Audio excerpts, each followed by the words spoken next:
The following video series only applies to trucks with the manual HVAC system.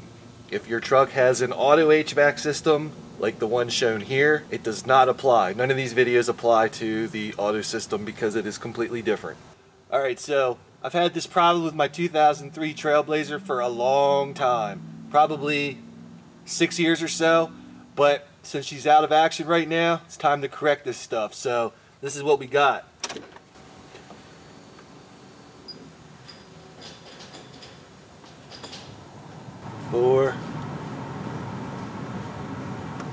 Nothing.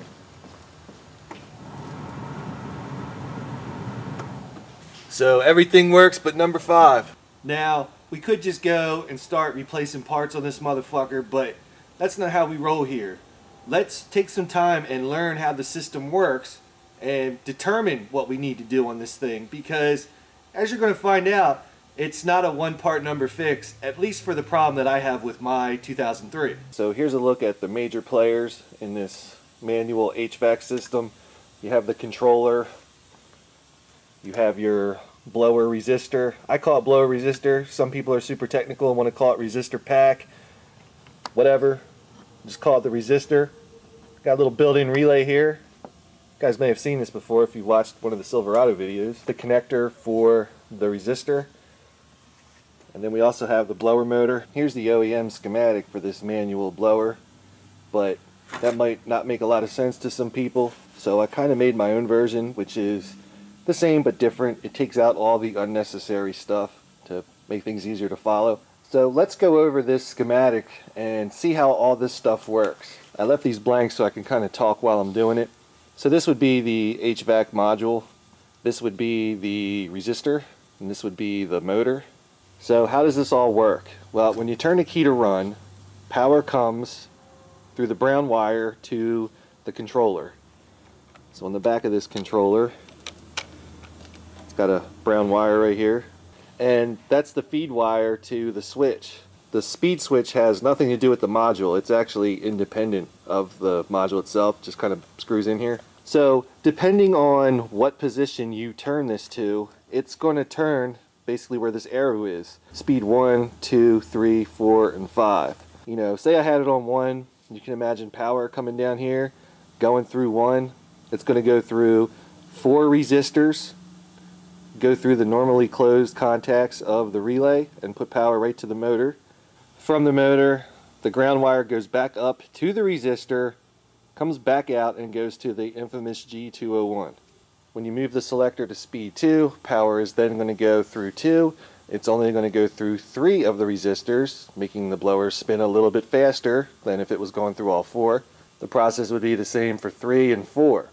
Now it gets interesting when you go to speed 5. What happens here is power is going to come down. It's going to go through 5 on the orange wire, but it doesn't go directly to the motor itself as speeds 1 through 4 did. What it's going to do simply is to trip this relay, which is part of the resistor. So when you go to 5, the relay turns on. This contact is then going to flip over to here. Now you're going to have power coming down from blower fuse 35 right to the relay and then right directly to the motor. So just by looking at this, you can almost kind of tell that the problem that we're chasing with speed number 5 not working would not be the same as if speeds 1 through 4 were not working, because they're a little bit different. You know, now it is true we could have something going on with the switch, not putting power on the orange wire, not tripping the relay. So that's an overview of how the system works and what's involved. Armed with this knowledge right here, we can pretty much isolate a lot of stuff as not being the problem right off the bat. Well, for one, since we know that the HVAC module doesn't actually have really anything to do with the blower speed, we know that the smart circuitry in here, or logic, doesn't have a problem. We're not worried about this guy. Now, my approach to problems like this is a little bit different than most people's. You'll read the stupid manual and it will say, check fuse number 35 in the underhood fuse block. Let's just say that I did take that fuse out and it's blown. The repair doesn't stop there. You always have to go with what caused that to blow. You know what I'm saying? So I would actually start here where all the action happens, at this relay inside the resistor just for speed 5. So that's where I'm going to start. So we're going to go in the truck, we're going to pull down that little panel, and we're gonna get ready to test some shit, you know what I mean? Alright, so let's get this piece of trim out of the way. So, just to show you guys something real quick. You see that turd right there? Just gonna try to squeeze him together and just push him back in there. Kind of want to do that first, just get that out of the way so the rest will be a breeze. Just got a 7mm socket.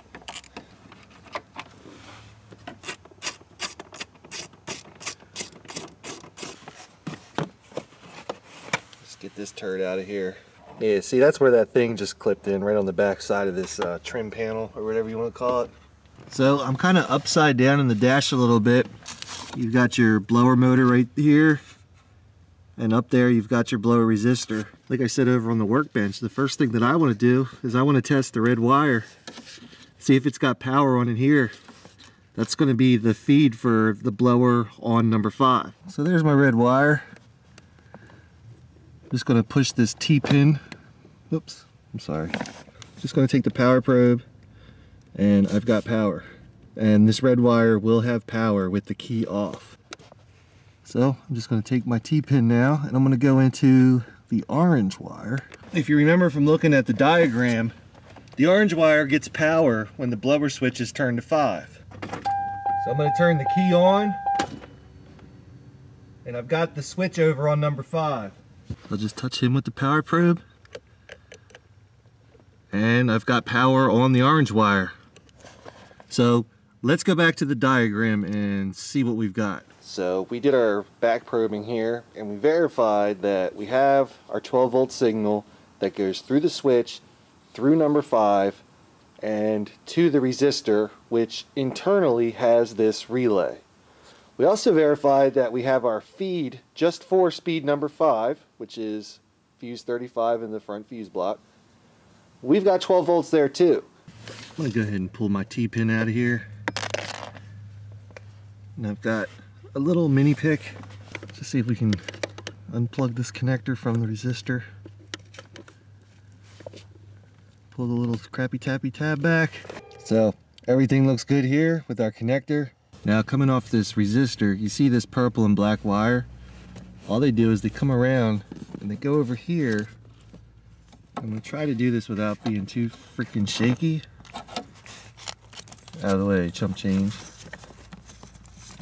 Purple and black just kind of route around the motor, and then they get plugged into the motor right here. So try to push that guy down with your thumb, maybe to get him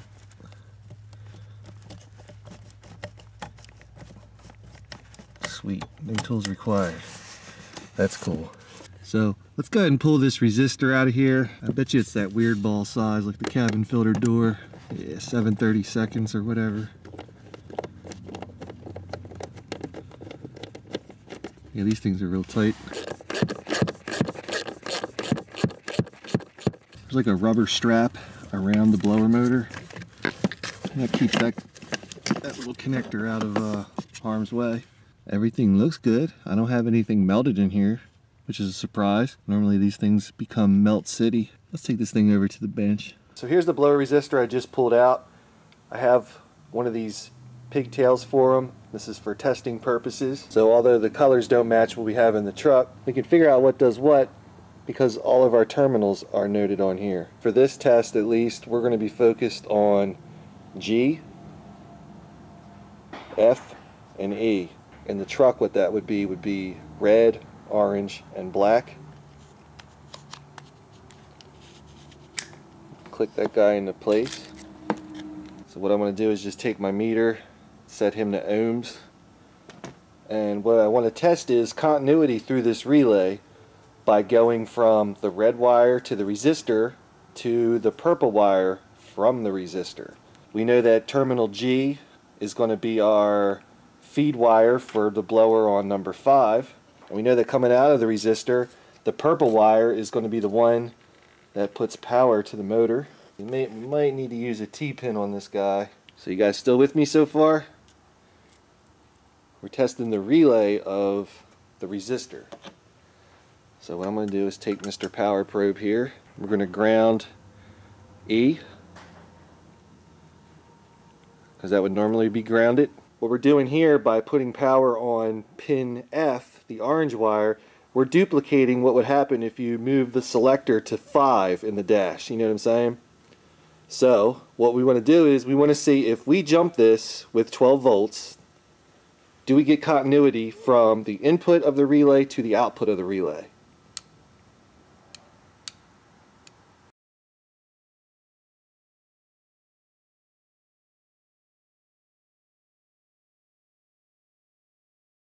So let's try this same exact test on a brand new out-of-the-box relay. A little bit of a design change on this thing. Of course, what was our purple wire is now a red wire, but that shouldn't change too much. Go ahead and plug my test connector in here. So my meter is going to get hooked into G just like before. E is going to be grounded just like before. Now watch the meter, and we're going to do the same thing. You can actually also hear this relay right here click when I do that. We just did a continuity test from here to here, which is through the relay that's built into the resistor. We've got nothing burned, we've got nothing melted in here. I was actually surprised. These things are known for melting the connector where this red wire goes into it.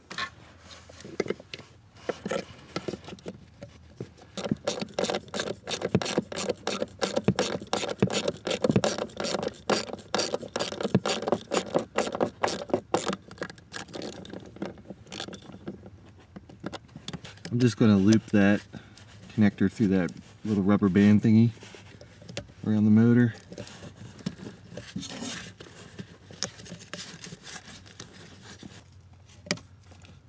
He's cool. Alright, let's see what we got. Oh yeah. 5, 4, 3, 2, 1. 2, 3, 4, 5. Cool. That hasn't worked since like 2008. Well, I have to admit, I'm a little shocked here because I remember back in like 2008 when this thing stopped working on 5, I looked into it and the connector was melted right where that red wire goes into the connector where it meets up to the resistor. I was just telling my man about this. I said, I know I looked at this before and I know it was melted. What the hell happened? It's not like it fixed itself. Maybe I was thinking about a different truck. I don't know. But all I know is a blower not working on 5 isn't really a necessity, I guess. You know, I've been using just speed 4 for years. Never really had a problem. Gets hot enough, gets cold enough, good enough for me. But like I said, since she's just sitting here collecting some dust, just time to take care of these little things, you know what I mean? Now statistically what happens is that connector can't be unplugged. Like it fuses with the resistor, you know what I'm saying? And it's the red wire that melts. And the cause of that can be of a couple different things, whether you've got some excessive voltage drop through the high circuit or a blower motor that's starting to crap out and is just putting a tremendous draw on the system. That's kind of what I was anticipating for this. Well, this is kind of unscripted. I wasn't really prepared for this. So I think what I'm going to do is I'm going to put the new resistor in. I'm going to retain the original connector since there's nothing wrong with that. And then we're just going to clamp the blower while it's on 5 and see what kind of draw we have. Maybe it does have an existing problem that wiped out the relay. I don't really know. Alright, so the last thing we have to do is just pop this trim panel back in. On the bottom side of this trim panel, you're going to see this little section right here. That section fits up into this groove right here. Don't forget your little connector here. He kind of just snaps in like that. So kind of get him in there first. And then we know we're good.